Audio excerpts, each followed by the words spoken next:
जळगाव तालुक्यात छोटंसं एक गाव आहे. त्या गावाचं नाव आहे गाढोदे. रामेश्वर त्रिवेणी संगमाजवळ 7 किलोमीटरवर माझं गाव आहे.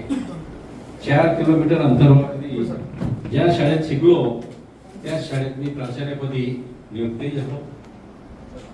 मोठा परिवार आहे. सुख दुःखाचे चटके लागलेले आहेत. पत्रकारितेत तर ज्योतभट्टीत शेकावे बोला तसे आयुष्य छान शेकलं.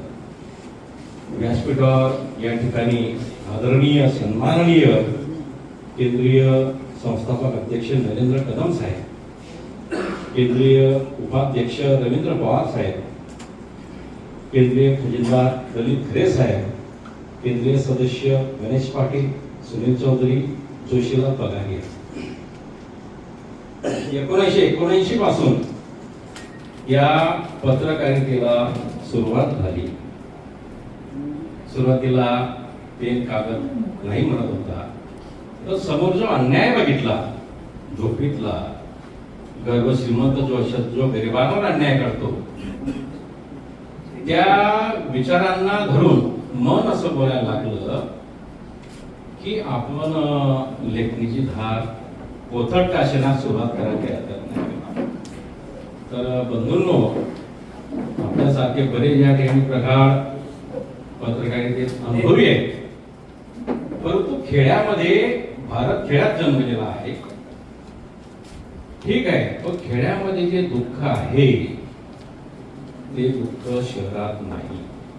आणि म्हणून खेड्यामधले आपण सर्व काही शेतकऱ्यांची मुलं असतील, व्यावसायिक असतील, आणि अशा परिस्थितीमधून दैनंदिन जीवनामध्ये मी 36 वर्ष नोकरी केली आणि जवळजवळ 38 वर्ष पत्रकारितेमध्ये. मी लोकमतला रात्रपाळीला माझी शिक्षण चालू असताना एक मुलगा, जसं लोकमत आलं पार्सलचं काम करत राहिलो. बाबांनी येथेकडे रात्री पार्सलचं काम केलं. आदरणीय स्वर्गीय ब्रिजलाल दादांचा एक शिष्य, बाबांनी त्यांचा शिष्य, आणि लोकमतच्या एवढ्या चांगल्या 1 नंबरच्या वृत्तपत्रातून खूप शिकायला मिळालं. एक प्रसंग सांगतो की एक नामवंत अशा पत्रकाचं म्हणजे वृत्तपत्राचं, आपल्याला माहित नाही कोणाचं कोणतं पद वगैरे आहे, माणूस म्हणून रक्त म्हणून आपण या ठिकाणी पाहत असतो. तर समोर एक घटना अशी घडली की रात्रीच्या वेळेला तोतया हवालदार एका खेडेगावामध्ये जातो.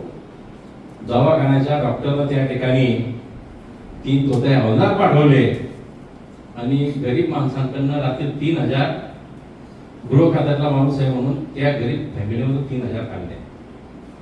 दुसऱ्या दिवशी माझ्याकडे आले, म्हणे सर आपल्याला जायचं आहे. एका स्पॉटला गेलो. तिथून संबंधित डॉक्टरला फोन लावला. संबंधित डॉक्टर उंजून गेला. पोलीस स्टेशनला फोन लावला, म्हणे आमचे पोलीस कर्मचारी कोणी नसतील. SP साहेबांना फोन लावला, चौकशी लावली. तोतया हवालदार निघाला आणि ती बातमी छापल्यानंतर अहो जिल्ह्यातच काय, परंतु संपूर्ण राज्यामध्ये ती बातमी कर्नाटकमध्ये छापून आली.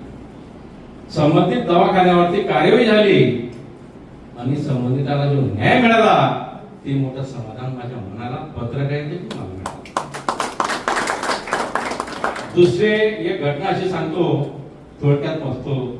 इथं नांद्याचे आपले सोनवणेची, काय नाव दादा आपलं विराजला, नितीन सोनवणे, खेड्यामध्ये काम करणारा माणूस. परंतु या व्यक्तीवरती एका चांगल्या नामवंत वृत्तपत्राचे काम करत असताना राजकीय दबाव आला. या यादवजी या दबाव आल्यानंतर ती व्यक्ती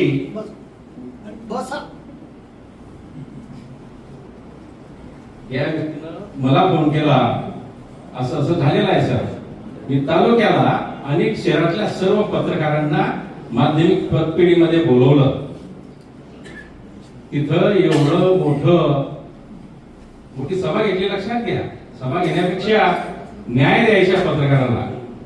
तर संबंधित त्या वृत्तपत्राला असं वाटलं, सगळ्या मंडळींना, संपादक, उपसंपादक वगैरे यांना, की आता हे लोक हलवायला लागलेले आहेत, आपण आता थोडं आपल्याला कानाखालची लोक पाहिजे.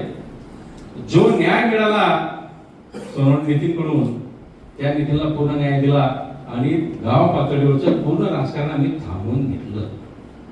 म्हणजे पत्रकाराला कोणी आळवा येईल, कोणी उभा राहील, आळवा राहील, त्याला धडा दाखवला आणि त्याला जीवन कसं जगायचं हे मार्गदर्शन नितीन सोनार यांच्या प्रकरणातून आम्ही दाखवून दिलं.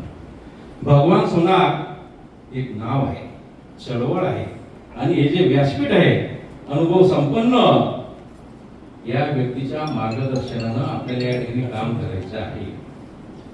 नुसतं पत्रकारांसाठी साहेब आपल्याला न्याय मिळवून द्यायचा नाही, तळागाळामध्ये जे लोक आहेत ना त्यांना आपल्याला न्याय द्यायचा आहे. तर आज पत्रकारांची अशी परिस्थिती आहे, आपण खरोखर मनानं सज्जन आहे, संत आहे, पण पत्रकारितेमध्ये आपण खरोखर या ठिकाणी प्रबळ अनुभव आहे, प्रचंड अनुभव आहे आणि म्हणूनच पोट तिडकीनं हा जो अन्याय चालू आहे सर्वदूर त्याला आपल्याला सरळ करण्यासाठी आपण आवर्जून या ठिकाणी आदरणीय संबंधित व्यासपीठ आदरणीय भगवान सोनार सुमित दादा यांच्या आव्हानाला या ठिकाणी आपण होकार दिला आणि अतिशय वेळेवर आले. हा राजकीय कार्यक्रम अगदी बरोबर 1 वाजेपर्यंत सर्व आलेत हो, म्हणजे आपण तत्पर आहात. वयाला जरी कोणी या ठिकाणी म्हातारा असेल ते म्हातारे नाही, मनानं ते या ठिकाणी तरुण आहेत. म्हणून आपण जो आदेश दिला भगवान दादा तुम्ही निस्वार्थी आहे, तो हे सर्व व्यासपीठ निस्वार्थी आहे. चळवळ जी असते, ज्या संघटनेमध्ये चळवळ असते, क्रियाशील असतं, ती जिवंत संघटना असते, लक्षात घ्या. आणि मला असं वाटतं की गर्जना महाराष्ट्र ग्रामीण पत्रकार संघ ग्रामीण भागात जे आहे ते दुःख आपल्याला दूर करायचं आहे, न्याय द्यायचा आहे आणि गर्जना शिल्पाने नाही. काय होत आहे काय चालू सध्याच्या राजकारणाची मी काही गुरु पाहणी करून तो कठीण आहे. म्हणून गरीब होताना दिसतोय, श्रीमंताधिक श्रीमंत होताना दिसतो आहे. पत्रकार हा चौथा काम आहे आणि मला असं वाटतं की आपण जर या ठिकाणी मनावर घेतलं सर्वांनी तर राजकारण बदलू शकतं, सत्ता बदलू शकते आणि जो अन्याय पीडित आहे त्याला आपण न्याय या ठिकाणी देण्यामध्ये 99 नाही 100% आपण तत्पर राहणार ही हमी मी या ठिकाणी व्यासपीठाच्या वतीनं आणि आदरणीय भगवान दादा हे क्रियाशील व्यक्तिमत्व आहे, ते सचिव आहे. सचिव काय असतो? सचिव क्रियाशील असतो आणि या सर्व व्यासपीठाचं ऐकून त्यांनी या ठिकाणी मोठं एक धारदार अशा प्रकारचं न्याय देवतेला मान्य राहील अशा प्रकारचा हा संघ आहे. खूप बोलायचं आहे पण तुम्ही या ठिकाणी थांबतो. मला आपण ऐकून घेतलं. धन्यवाद.